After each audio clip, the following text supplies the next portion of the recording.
আমরা কাঁচকলার খোসা তো ফেলেই দেই, সেই কাঁচকলার খোসা দিয়ে চটজলদি একটা সুস্বাদু রেসিপি তৈরি করে দেখাবো।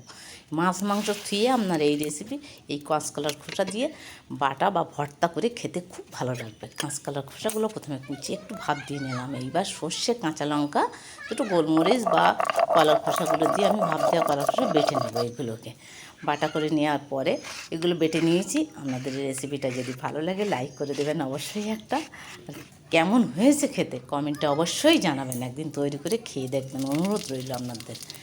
এইবার এই কড়াইতে আমি দুটো পাঁচফোড়ন ফোড়ন দিয়ে দিলাম, কটা কুচনো রসুন, একটু পেঁয়াজ। এটা নিরামিষও আপনারা খেতে পারেন, নিরামিষ যদি খান তাহলে পেঁয়াজ রসুন দেওয়ার দরকার নেই।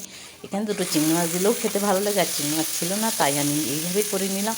কলার খোসা বাটাগুলো দিয়ে ভালো করে নুন হলুদ দিয়ে নেড়ে চেড়ে এইভাবে একটু নামিয়ে নিলেই আমাদের কলার খোসা বাটা কিংবা ভর্তা রেডি।